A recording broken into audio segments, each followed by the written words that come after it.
Okay, my father lived in East Prussia, and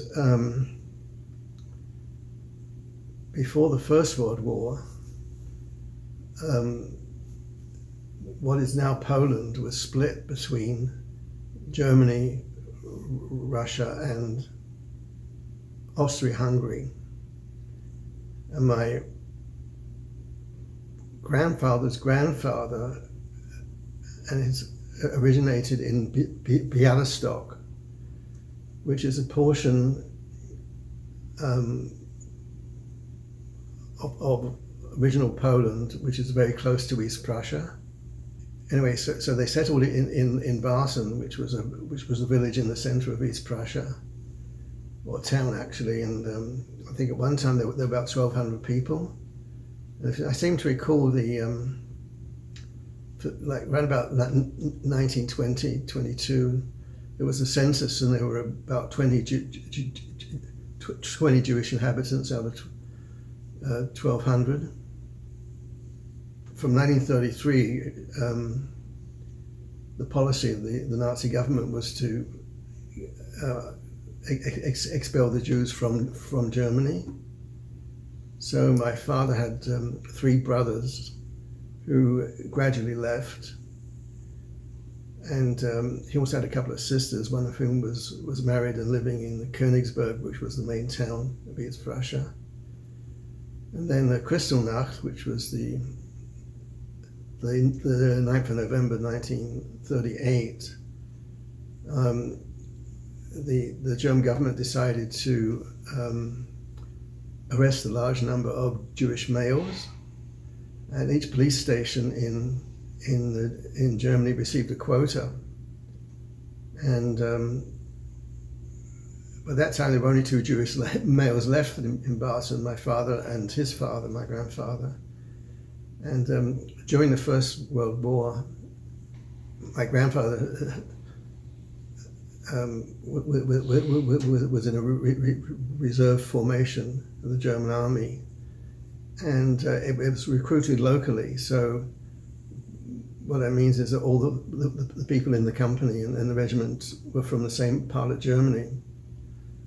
So he was together with a friend who, during the First World War, after the First World War, became a policeman. And I think at that time, by 1938, there were only 2 policemen in Barton. Anyway, the policeman came to my grandfather and said, "I've got orders to arrest you and your son, but come to my place first, because we'll give you lunch." So his wife prepared lunch, and they sat around the table just like sort of normal guests.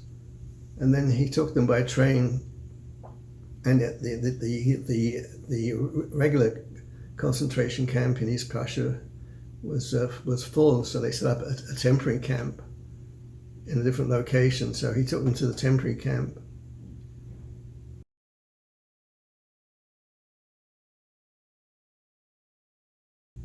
Then sometime in December, my grandfather got quite ill, and somehow word reached the policeman. So he went to the camp to see what was happening. And because it was a temporary camp, the person in charge was not a regular SS person, but he was himself a veteran of the First World War. And the policeman persuaded him to release my grandfather because he was sick, and at the same time to release my father because he could accompany him. And they took my grandfather to his daughter in Königsberg, and a few weeks later he died there in January of 1939. And at that point, my father decided that it was time for him to leave as well. So there were all kinds of various schemes going on, and one of them was there was a gentleman in Britain called Lord Rothschild, connected with the banking institution, and he'd served in the British military intelligence during the First World War. In 1938, he went to the head of military intelligence in Britain and said, "We've got all these German refugees coming. Some of them are of military age, and maybe they could be useful." In addition to Churchill recognized that things were sort of drifting towards war. So the British government set up a disused military base on the Kent coast called the Kitchener Camp, and they reopened it. German and Austrian Jewish refugees of a certain age were sent to the camp, and I think at one point there were like 5,000 people there. By the time they were getting around about August of 1939, the British army decided they had to start thinking about preparing for war. So they set up something called the alien companies. These would be companies comprised of non-United Kingdom citizens who were deemed suitable to serve in the British Army. And they started recruiting them, and they were allocated to what was called a Pioneer Corps, which was a line of communications things. They built camps and repaired roads and helped with the loading of trucks for supplies. And so the first company set up was called the 69 Company, and my father joined that. So by the time Britain declared war in September 3rd of 1939, he was already in the British Army. Signed up for what was called the duration of hostilities. And then eventually in January of 1940, they were sent to the west of France as support for the British troops who were assembling in France. Everyone knows about Operation Dynamo, which was the evacuation from Dunkirk, and those were the British and French troops in the north of France who were cut off by the Germans, and they were pushed towards Dunkirk, and they were evacuated by ship from Dunkirk, and the last people left on the June 4th of 1940. And at that time, there were still 150,000 British troops to the south, in the west and south, in the west and in the south of France. And on December 15th, the British government decided, well, we're going to have to evacuate them as well. So they set up a second operation, which is not as well known, called Operation Ariel.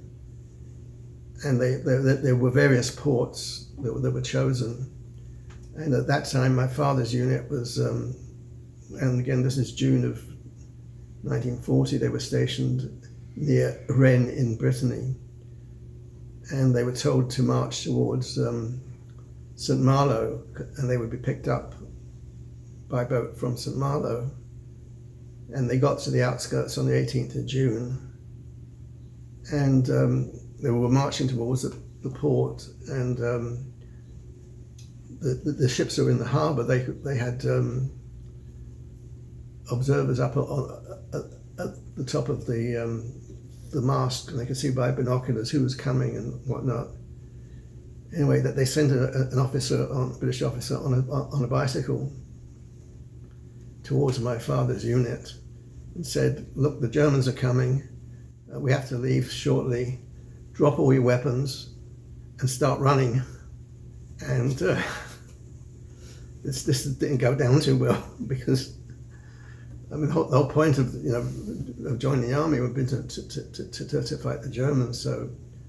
So they kept their weapons, and they got to St. Malo and were evacuated to England.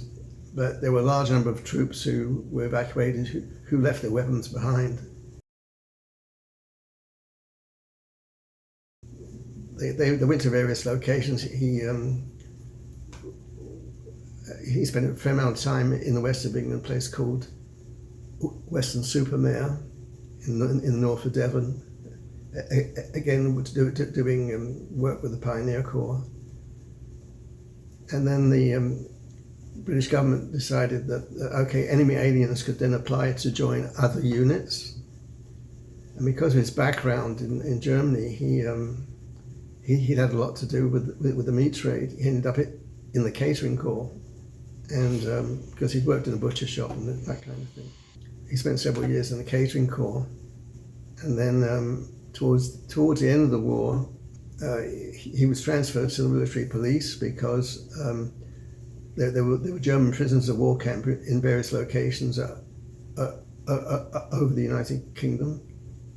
And internally, they managed their own. The prisoners managed their own catering, but they had to have a liaison with the outside world in terms of ordering supplies. The camps were organised came under the Royal Military Police, so it was his function to go around various prisoner of war camps and make sure they had the right supplies and, iron out any difficulties about ordering supplies for the kitchen and that kind of thing, and presumably equipment as well. Although the war in Europe ended in May of 1945, he wasn't actually demobilised until December of 1946. He stayed on because they still retained some of the prisoners who they weren't sure of. Like, they didn't release the German prisoners all at once. When he was going through one camp, he came across somebody who he'd been at school with, who served on a U-boat, and in 1945 had surrendered. The U-boat had surrendered, and the sailors had been taken off and sent to a prisoner of war camp in Britain. And he saw his school friend